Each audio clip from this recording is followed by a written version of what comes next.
Let me explain to so many of you who are Christians here. The rapture is not God punishing the ungodly.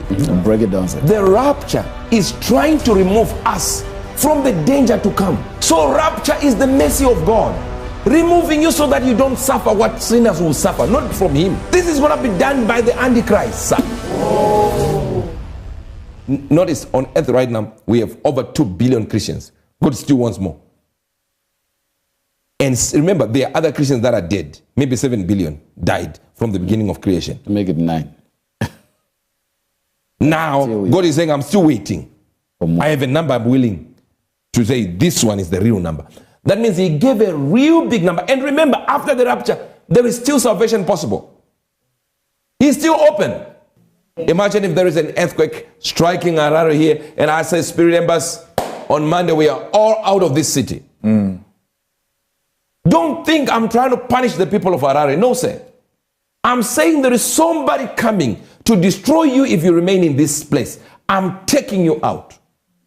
Do you know the flood would not have happened if people had not sinned? They corrupted the world. They corrupted the system until sins became so full. Remember, it says here, the sins of the Amorites have not come to completion. They have not hit the top part of it. Boom! Something happens. So the sins of the Amorites needed to fill a certain stage for punishment to happen to the earth. Same thing. Like people, they hear rapture, they say, God, no, give me another time. Just delay it a little bit. I had one of my sons who came to me and sat down and said, I know you talk to God. I'm going to send you a text, Dad. I said, no, send a text anytime. He sent me a text, a long text, saying, you know, you are the man of God. We love you. And you have said these things and they've come to pass. And at one time this happened and you spoke to God and it changed. And here you spoke to God even about my life and it was averted. I have one request. I said, send your request. Can you speak to your God to delay the rapture? I didn't know what to answer. How am I going to kneel before God and say, please delay the rapture, please? But in his mind, the rapture is dangerous to the Christian. Listen, if your bus delays by 2 minutes, by 1 hour, it's too much delay. If your plane delays by 4 hours, it's too much. If someone says, I wait for 2,000 years, I will wait. Can we say that person is not willing? Imagine being patient for 2,000 years. 2,000 years and still going. And we say he doesn't want to get souls in. Wow, that's long suffering. The patience is too much. 2,000 years. Your great. I can repeat. Great. That one. God was there saying, no, the number is not good. But God understands that the evil is too much now. It is going to reach completion at the same time as the number of the Gentiles. So that evil is going to get into real location where it is now dangerous to the human life. Okay? A tipping point, so to speak. Fractal or tractor point. It is going to get into a tipping point where it has to pour out the wrath of God. He is not an angry God, but he's trying to save you. Yes. So many people just like me, my father and mother went home to be with the Lord. And prophet's father too. But one time we were speaking to our man of God, Pastor Chris, and we were just sitting down somewhere. And he said, you know what? These that have already gone have been spared to see the horrible, dangerous, catastrophic events that will happen when the rapture takes place. So they've been spared.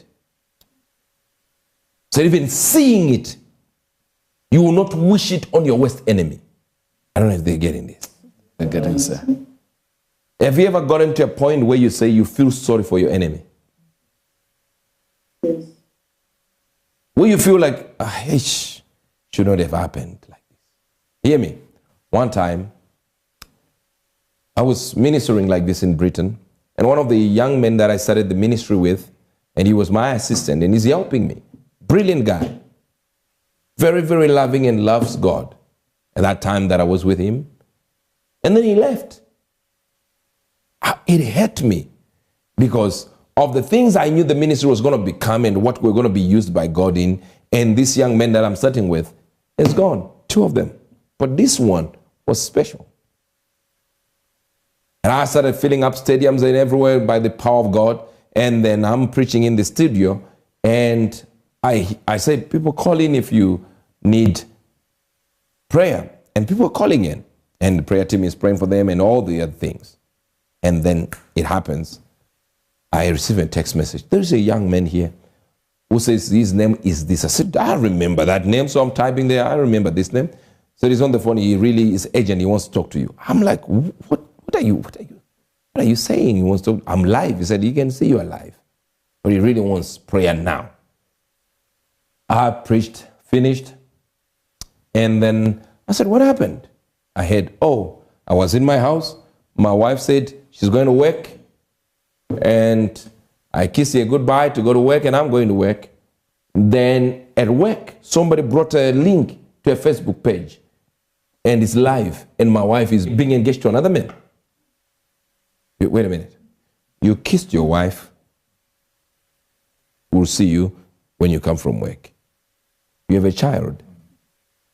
And then on the video at work, engagement. Your wife that you kissed at home, going to work, is now being engaged. Live. And the relatives are even there of the husband clapping hands, ululating. And you're looking at it and say, this is my wife. Now she's now a fiancée of another man. Not 2 weeks after leaving the house. Morning. Now imagine the sadness I felt when that boy left. I should be there going like, I told you, this is my God doing this. These are the results of Shiloh.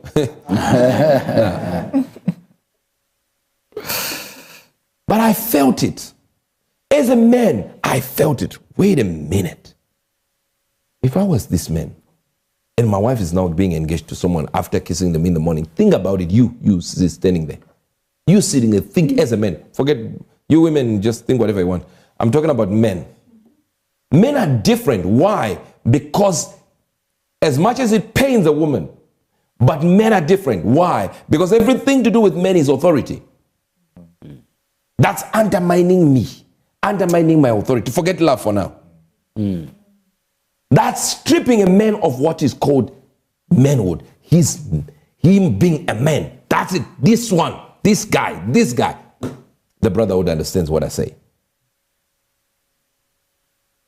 Now imagine, I should be excited. Look at that fool. I told him, I'm the man of God. Now look at his wife, he's now getting married somewhere. I felt so bad for him. I cried. I said, I'm calling him. I called him and he's talking. While he's on the phone, I'm just going like, what am I going to tell him? What am I going to say? I'm going to say it's going to be okay? Or there will be a beautiful girl better than this one? They have a child together, years together. And someone just gets married to someone. And the person she's getting married to is already married to 2 wives. So she's going to be the 3rd. Why I'm saying this is, that pain is nothing. I could be pained by simple things like this that would be considered as simple. But imagine the worst enemy that you have being tormented to a level where you start saying, if I was the one in there, I would not want it. So you think rapture is a punishment, is something that is removing our excitement as Christians. No. No. Do you know why you did not disappear on that plane, the MH3 something? Do you know why? You were not there. That's why. If you were there, you would not be here right now. You would have disappeared too. Now, so what God did was to create a certain system by which she can remove you from the danger to come. Just like the days of Noah, where people died in that flood. So take the rapture. It's not an escapism doctrine, but take the rapture as an escape. God protecting you from what the devil will start doing. A good news world with Uebert Angel, provoking a reaction and always worth hearing.